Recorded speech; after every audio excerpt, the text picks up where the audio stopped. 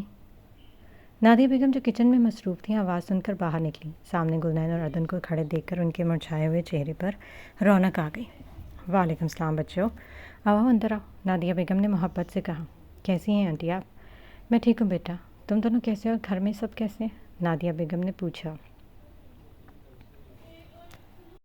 ہم بھی بالکل ٹھیک ہے آنٹی، عدن نے کہا۔ آنٹی نیہان کہاں ہے؟ اب کیسی ہے اس کی طبیعت؟ بیٹا اندر لیٹی ہے، پر میری تو کوئی بات ہی نہیں مان رہی۔ کب سے کہہ رہی ہوں ڈاکٹر کے پاس چلو، دوا لے لو، مگر مجال ہے جو اس لڑکی پر میری بات کا کوئی اثر ہو۔ اتنی ضدی ہو گئی ہے کہ بس۔ ارے آنٹی آپ فکر نہیں کریں، ہم آ گئی ہیں نا، اسے ہم سنبھال لیں گی، عدن نے کہا، جیسے کہہ رہی ہو کہ اب نیہان کی خیریت نہیں۔ نادیہ بیگم کا دل کا بوجھ ہلکا ہوا۔ اچھا تم دونوں جاؤ نیہان کے پاس، میں تم لوگوں کے لیے کھانا تیار کرتی ہوں۔ کالج سے آئی ہو، بھوک بھی لگی ہوگی تم دونوں کو۔ ہاں آنٹی، بھوک تو واقعی بہت لگی ہے، گلنین نے پیٹ پر ہاتھ رکھ کر معصومیت سے کہا تو سب ہنس پڑے۔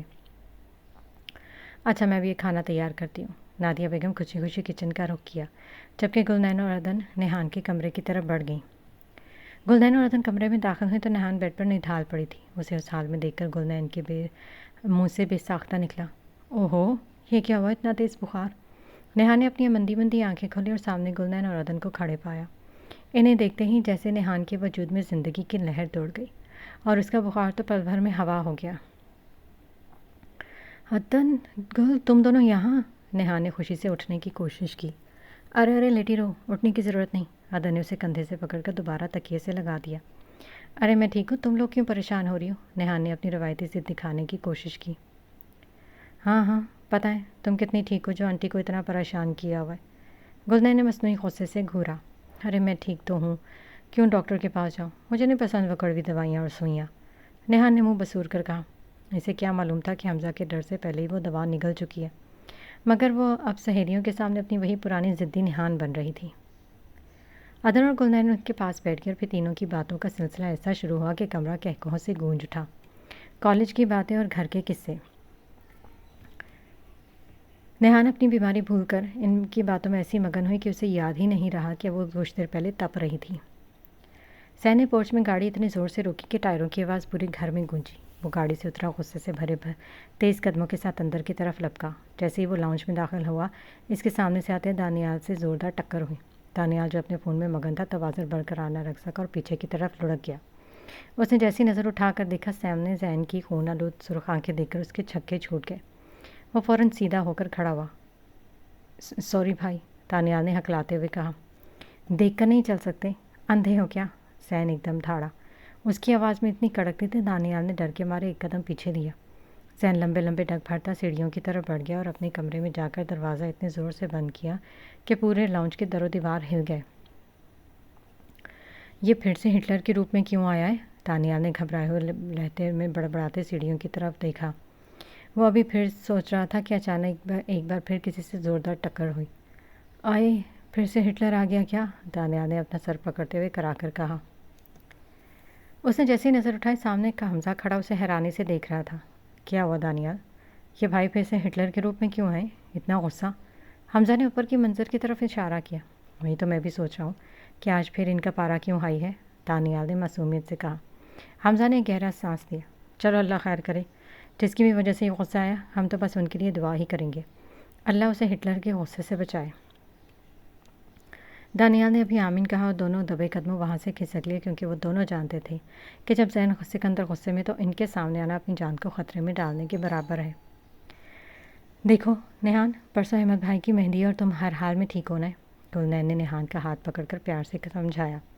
ہم دنوں بہت زیادہ ڈانس کرنا ہے، بہت زیادہ تیاریاں کرنی ہیں۔